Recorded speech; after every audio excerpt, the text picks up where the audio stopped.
Good morning students. Today we are going to start lesson 6 manufacturing in India. Today topic is classification of industry.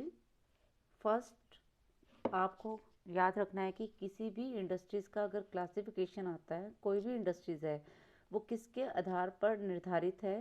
तो सबसे पहले कोई भी industry depend होती है रॉ मटेरियल के ऊपर। तो हम सबसे पहला इंडस्ट्रीज़ का जो क्लासिफिकेशन करेंगे वो किसके बेस पे करेंगे, on the base of the raw material, कच्चे माल के आधार पे उद्योगों का वर्गीकरण।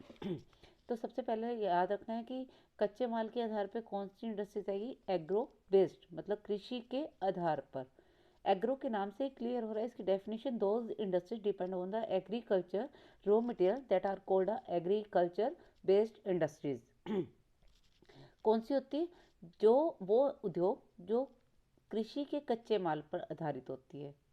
जैसे कि आपने कपड़े डाले हैं, क्लॉथ है, क्लॉथ किसके ऊपर डिपेंड हुआ, कॉटन के ऊपर। तो cotton is a raw material, कहाँ से मिला है, ऑब्टेन फ्रॉम द एग्रीकल्चर। ठीक है, हमें कहाँ से मिला है, एग्रीकल्चर से। तो ये कौन सी इंडस्ट्रीज होगी, हमारी एग्रो बेस्ड इंडस्ट्रीज हो गई। They obtain from their raw material from agriculture product. वो अपना रॉ मटेरियल कहाँ से प्राप्त करते हैं, एग्रीकल्चर से लेते हैं, उसे हम क्या कहते हैं, एग्रीकल्चर बेस्ड इंडस्ट्रीज कहा जाता है। ठीक है, कृषि पर आधारित उद्योग कौन से होते हैं, वो उद्योग जो कृषि के कच्चे माल पर आधारित होते हैं उन्हें हम क्या कहते हैं, एग्रो बेस्ड इंडस्ट्रीज कहते हैं। जैसे कि टेक्सटाइल, सूती वस्त्र उद्योग, कॉटन, जूट, रबड़, इस तरह के आपको एग्जाम्पल आ सकते हैं, coffee, T, edible oils etcetera. Next is mineral based industries. देखो इसके नाम से क्लियर हो रहा है, मिनरल बेस्ड का मतलब दो industries depend on the minerals raw material. वो इंडस्ट्रीज, वो उद्योग जो खनिजों के कच्चे माल पर आधारित होते हैं। ठीक है, they obtain their raw material from the minerals. ये कहाँ से कच्चा माल प्राप्त करते हैं, मिनरल से। जैसे कि iron and steel industries, cement, tool etcetera. ये तो हमने क्लासिफिकेशन किया था, classification based on the raw material के आधार पे। कितने आधार पे किया, दो भागों में इसको बांटा, एग्रीकल्चर और मिनरल बेस्ड इंडस्ट्रीज थी।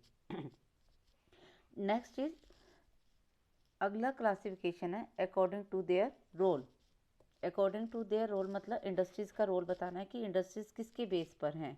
एक इंडस्ट्रीज होती है बेस और की इंडस्ट्रीज, मतलब कि जो आधार है दूसरी और इंडस्ट्रीज का। बेस और की इंडस्ट्रीज मतलब कि बेस हैं, जैसे कि आयरन एंड स्टील इंडस्ट्रीज है। अब ये आपको क्या करना है कि जो आयरन ओर है उससे ये रॉ मटेरियल हुआ आयरन और, कन्वर्ट हुआ आयरन के अंदर, फिर आपने कोई भी मैन्युफैक्चरिंग करी तो आयरन से किसी और इंडस्ट्रीज को रॉ मटेरियल मिला।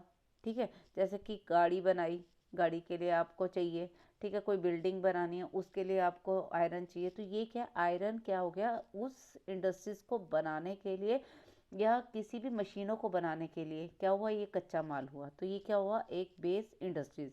तो बेस इंडस्ट्रीज और की इंडस्ट्रीज क्या होती है, जिसमें क्या होता है, विच सप्लाई देयर प्रोडक्ट। उसमें क्या किया जाता है कि सप्लाई किया जाता है वो अपने प्रोडक्ट को और रॉ मटेरियल को किसको जो है सप्लाई किया जाता है, किसी भी मैन्युफैक्चर को किसी और गुड्स को बनाने के लिए। जैसे आयरन और इज़ अ रॉ मटेरियल, किसके लिए, आयरन इंडस्ट्रीज़ के लिए। तो आयरन एंड स्टील इंडस्ट्रीज़ का जो प्रोडक्ट होगा वो सप्लाई किया जाएगा किसी और मैन्युफैक्चर को, किसके लिए, किसी और गुड्स को, किसी और वस्तु को बनाने के लिए। तो उसे हम क्या कहेंगे, बेस इंडस्ट्रीज़ कहा जाएगा। ठीक है, जिसमें डायरेक्ट यूज़ नहीं किया जाता, किसके द्वारा, कंज्यूमर के द्वारा। तो उसे हम क्या कहेंगे, बेस इंडस्ट्रीज़। बेस इंडस्ट्रीज़ क्या होता है, विच सप्लाई देयर प्रोडक्ट और raw material to the manufacture other goods. जैसे for example iron and steel industries हो गई, कॉपर हो गया, ठीक है, एल्यूमिनियम हो गया, ये सारे आपके एग्जांपल हैं किसके, बेस इंडस्ट्रीज के। नेक्स्ट इज कंज्यूमर इंडस्ट्रीज, जो उपभोक्ता के उद्योग, उपभोक्ता मतलब जिसमें डायरेक्ट यूज़ किया जाता है कच्चे माल को, किसके द्वारा, अब किसी कच्चा माल है उसने कन्वर्ट करके जो भी चीज़ बनेगी वो डायरेक्ट कंज्यूमर तक पहुंचेगा। अब आयरन ओर को कन्वर्ट कर दिया आयरन एंड स्टील में, बट हमने उसको डायरेक्ट यूज़ नहीं किया, आयरन एंड स्टील फिर गया कहाँ पर, दूसरी और इंडस्ट्रीज़ में उसको मैन्युफैक्चरिंग करने के लिए।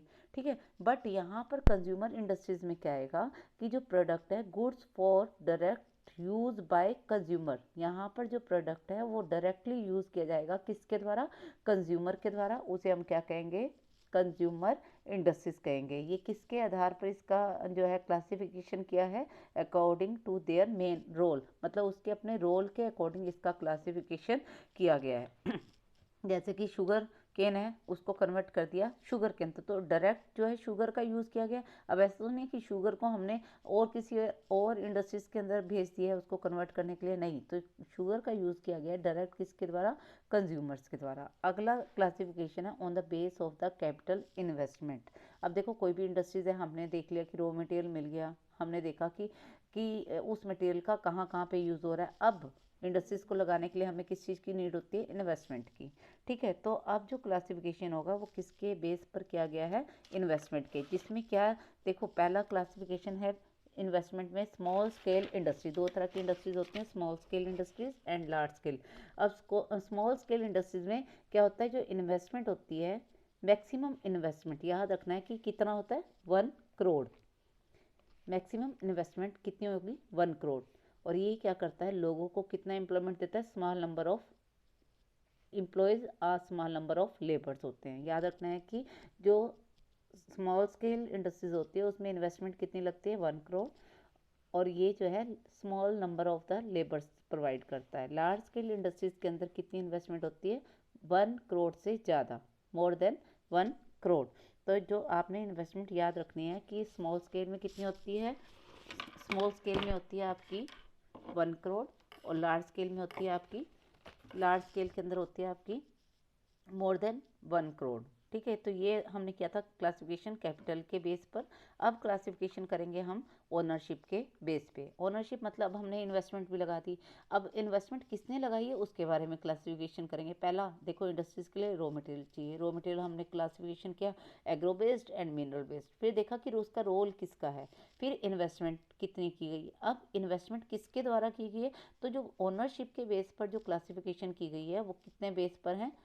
Public sector. पब्लिक के नाम से ही क्लियर हो रहा है कि गवर्नमेंट, जो investment own by the government, मतलब own and operated by the government agencies. Public मतलब सार्वजनिक क्षेत्र कौन से आएंगे? जो किसके द्वारा चलाए जाते हैं? सरकार के द्वारा चलाए जाते हैं। तो इसमें इन्वेस्टमेंट किसने लगाई है? सरकार ने। तो public sector own and operate by the government. अब आपको एग्जांपल आ जाएगा कि आपने बताना है कि ये पब्लिक है या प्राइवेट है। भेल and SAIL is a public sector. ये इंडस्ट्रीज जो भेल और सेल है ये किसने लगाई? भेल और सेल किसकी? आयरन एंड स्टील की इंडस्ट्रीज है, तो ये किसके द्वारा लगाई गई है? पब्लिक सेक्टर्स के द्वारा। प्राइवेट सेक्टर, प्राइवेट मतलब निजी, मतलब अपनी own individual, operated by individual और ग्रुप ऑफ इंडिविजुअल। जो प्राइवेट सेक्टर होते हैं वो किसके द्वारा चलाए जाते हैं? इंडिविजुअल या ग्रुप ऑफ इंडिविजुअल के द्वारा, जैसे टीएसको, बजाज ऑटो एक्सेट्रा। ठीक है, क्लियर हो रहा है? Public sector own by the government and private sector own by the individual and joint sector. Joint sector किसके द्वारा रन किया जाता है? ज्वाइंटली रन बाय किसके द्वारा? बाय स्टेट एंड इंडिविजुअल और ग्रुप ऑफ इंडिविजुअल। किसके द्वारा चलाया जाता है ज्वाइंट सेक्टर? सरकार, इंडिविजुअल और ग्रुप ऑफ इंडिविजुअल के द्वारा इसको चलाया जाता है। मतलब ये आपस में मिलकर क्या करते हैं? एक इंडस्ट्रीज की फॉर्मेशन करते हैं। जैसे कि फॉर एग्जांपल ज्वाइंट सेक्टर की ओन बाय किसके द्वारा चलाया जाता है? स्टेट के द्वारा, जो स्टेट गवर्नमेंट है, साथ इंडिविजुअल कोई भी आ जाता है स्टेट गवर्नमेंट के साथ मिलकर, या ग्रुप ऑफ इंडिविजुअल भी क्या कर सकते हैं? इसको चला सकते हैं। ठीक है, ये किसके द्वारा चलाए जाते हैं? ये oil India limited is jointly own by the public और प्राइवेट सेक्टर। ये किसके द्वारा चलाए जाते हैं? या तो पब्लिक भी हो सकता है, सरकार के द्वारा भी चलाया जा सकता है, या प्राइवेट सेक्टर के द्वारा भी इसको चलाया जा सकता है। Oil Indian limited is jointly own by the public and private sector. Next is cooperative sector. याद रखना है जो कोऑपरेटिव सेक्टर्स होते हैं इसके अंदर जो भी प्रोडक्शन किया जाता है वो इकट्ठा किया जाता है, मतलब रॉ मटेरियल से लेकर प्रोडक्शन तक जो बेनिफिट होता है आपस में शेयर किया जाता है। जैसे कि are own and operate by the producer और suppliers of raw material, workers और बोथ। अब देखो जो कोऑपरेटिव इंडस्ट्रीज होती हैं उसके अंदर वो किसके द्वारा ऑपरेट किया जाता है? जिसने प्रोड्यूस किया, जिसने बनाया, जिसने उसको रॉ मटेरियल दिया, जो वर्कर्स काम करें, इन सभी से मिलकर क्या बनाया जाता है? कोऑपरेटिव इंडस्ट्रीज बनाई जाती हैं। तो कोऑपरेटिव इंडस्ट्री सेक्टर किसके द्वारा बनाया जाता है? ऑपरेटेड बाय द प्रोड्यूसर्स के द्वारा। याद रखना है किसके द्वारा? By the producers, suppliers of the raw material, जो सप्लाई कर रहा है उसके द्वारा चलाई जाती है, प्रोड्यूसर्स के द्वारा, अब वर्कर्स के द्वारा, they pool in the resource and share the profit और वो कहता है यहाँ पर कि दे पूल देयर रिसोर्स, वो क्या कर लेते हैं, इकट्ठा कर लेते हैं, जो भी लाभ होता है, जो भी प्रॉफिट और लॉस होता है, लॉसेस उनको ये क्या कर लेते हैं, पूल कर लेते हैं। कौन किसके साथ पूल करते हैं, ये प्रोड्यूसर्स, रॉ मटेरियल जो सप्लाई कर रहा है, वर्कर्स, ये सभी क्या कर लेते हैं, प्रॉफिट का को पूल कर लेते हैं। प्रॉफिट और लॉस जो भी होता है ये आपस में उनको इकट्ठे शेयर करते हैं। ठीक है, तो ये कोऑपरेटिव सेक्टर में कौन सा एग्जांपल आ जाएगा, शुगर इंडस्ट्रीज आ जाएगी और महाराष्ट्र के अंदर। ठीक है, अगला है based on the bulk and weight of raw material. अब हमने रॉ मटेरियल के आधार पे तो किया था, बट क्लासिफिकेशन जो है रॉ मटेरियल बल्क है या मतलब उसके आधार पर, वेट के आधार पर इसका क्लासिफिकेशन किया गया। तो दो आधार पर जो है बेस्ड पर इसका क्लासिफिकेशन है, एक हैवी इंडस्ट्रीज होती है, एक लाइट इंडस्ट्रीज होती है। हैवी इंडस्ट्रीज कौन सी होगी, जिनका रॉ मटेरियल कैसा होगा, हैवी होगा। ठीक है, उसे हम क्या कहेंगे, हैवी इंडस्ट्री, जैसे कि iron and steel. Light industry जिनका रॉ मटेरियल क्या होगा, लाइट होगा, that use light raw material, produce light goods, और वो क्या प्रोड्यूस करेंगे, लाइट गुड्स को प्रोड्यूस करेंगे। और इसमें क्या होगा, that use a high raw material, और इनका प्रोडक्ट कैसा होगा, product high goods, they produce a high goods. Such ऐसा यहाँ पर लाइट गुड्स को प्रोड्यूस कर रहा है कौन, लाइट इंडस्ट्रीज, और हाई इंडस्ट्रीज क्या कर रहे हैं, they use a high raw material और प्रोड्यूसर हाई गुड्स को यूज़ करेगा, जैसे कि आयरन एंड स्टील। ठीक है, इसका ट्रांसपोर्टेशन खर्चा भी क्या होगा, ज़्यादा होगा। ऐसे ही लाइट इंडस्ट्रीज़ के अंदर ये यूज़ करेंगे अपने लाइट मटेरियल्स को और लाइट प्रोडक्ट जो है प्रोड्यूस करेंगे, जैसे कि इलेक्ट्रिकल इंडस्ट्रीज आ जाएंगी इसके अंदर। नेक्स्ट है, अब हमारा टॉपिक है एग्रो बेस्ड इंडस्ट्रीज। हमने किया था ना कि रॉ मटेरियल के अकॉर्डिंग जो है हमने क्लासिफिकेशन किया था, तो आपको आ जाता है कि give any one example of the या describe the example of the agro based industries. तो इसमें से पहला कौन सा है आपका एग्रो बेस्ड इंडस्ट्रीज, कॉटन है, जूट है, सिल्क है, wooden, textile, sugar, edible oil etcetera. ये सारी चीज़ें किसके ऊपर बेस्ड है, एग्रीकल्चर रॉ मटेरियल के ऊपर। तो आपको किसी भी एक का आ सकता है, तो वेरी इंपॉर्टेंट है टेक्सटाइल इंडस्ट्रीज़ के बारे में। इसको पॉइंट्स में करेंगे। टेक्सटाइल इंडस्ट्रीज़ जो है भारत में, भारत की इकोनॉमिक में उसका पोजीशन जो है यूनिक है। The textile industries unique position in the Indian economic. क्यों यूनिक पोजीशन में क्यों है, फर्स्ट ये क्या है, जो एग्रीकल्चर जो है, जो प्रोडक्ट है, ये क्या इंडस्ट्रियल प्रोडक्शन है, इसका जो कंट्रीब्यूशन है सबसे ज़्यादा कितने परसेंट, 14% जो है इंडस्ट्रियल प्रोडक्शन में इसका क्या है, कंट्रीब्यूशन है, किसका, टेक्सटाइल इंडस्ट्रीज़ का। तो इसलिए ये यूनिक पोजीशन में है। It contribute to industrial production कितने परसेंट है, 14%। एम्प्लॉयमेंट कितना दे रहे हैं, कितने लोगों को, 35 मिलियन पर्सेंट को directly. And second largest after agriculture, कृषि के बाद, एग्रीकल्चर के बाद जो है ये जो टेक्सटाइल इंडस्ट्रीज है वो सबसे ज़्यादा दूसरे नंबर पर लोगों को क्या देता है, रोजगार देता है। फॉरेन एक्सचेंज में भी इसका ज़्यादा कंट्रीब्यूशन है, कितना, 24.6% है। और 4% जो है जीडीपी में इसका क्या है, कंट्रीब्यूशन है। It is the only industry in the country which is a self reliant. ये जो textile industry, very important question है कि क्यों टेक्सटाइल इंडस्ट्री जो है एक सेल्फ रेलिएंट इंडस्ट्रीज है। इसमें जितना भी काम होता है वो सभी कुछ कहाँ पर किया जाता है, भारत के अंदर किया जाता है, मतलब किसी और कंट्रीज़ के अंदर। जैसे कि कंप्यूटर है, वो भारत में तो नहीं कि उसके कंपोनेंट सारे मिलते हैं, हाँ जो भी पार्ट्स हैं वो अलग अलग जगह से लेकर इसको जो है बनाया जाता है। बट जो टेक्सटाइल इंडस्ट्रीज़ है इसका जितना भी काम होता है वो सब कुछ कहाँ पर किया जाता है, भारत के अंदर ही प्रोड्यूस किया जाता है। तो इसलिए इसको क्या कहा जाता है, विच इज़ अ सेल्फ रेलिएंट कहा जाता है, और वैल्यू चेन के रूप में कहा जाता है। Raw material to highest value added product, इसको समझ लेते हैं कैसे। जैसे देखो, रॉ मटेरियल प्रोड्यूस किया, रॉ मटेरियल कहाँ पे, इंडिया में ही प्रोड्यूस किया, फिर उससे स्पिनिंग की, स्पिनिंग करने के बाद यार्न प्रोड्यूस किया, यार्न से फिर वीविंग की गई, वीविंग से क्या किया गया, भारत के अंदर फाइबर को तैयार किया गया, फाइबर से फिर जो कपड़ा बनाया गया, कपड़े से क्या किया गया, कपड़े को डाई किया गया, भारत के अंदर डाई किया, तो यहाँ से क्या बनाया गया, गारमेंट्स को बनाया गया।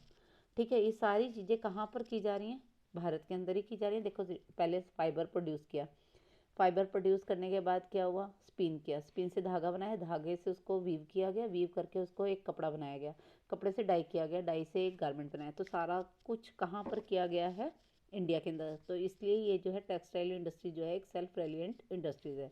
नेक्स्ट है कॉटन टेक्सटाइल इंडस्ट्रीज। अब जो कॉटन टेक्सटाइल इंडस्ट्रीज है वर produce with hand spinning and handloom weaving technique से। याद रखना है कि कॉटन टेक्सटाइल इंडस्ट्री जो है उसमें जो कॉटन टेक्सटाइल इंडस्ट्री वर प्रोड्यूस किसके द्वारा की जाती है, हैंड स्पिनिंग और हैंडलूम्स के द्वारा। 18th सेंचुरी के अंदर जो पावर लूम्स थी जो बिजली के द्वारा बनाई गई थी, अब उनका यूज़ किया जाने लगा। पहले जो है भारत में जो है जो कॉटन टेक्सटाइल थी, आपने अभी भी देखा होगा कि आप बनारस में जाओ, वहाँ पर जो सिल्क की जो साड़ीज़ बनाई जाती हैं वो किसके द्वारा बनाई जाती हैं, हैंड स्पिनिंग या हैंडलूम्स के द्वारा बनाई जाती हैं।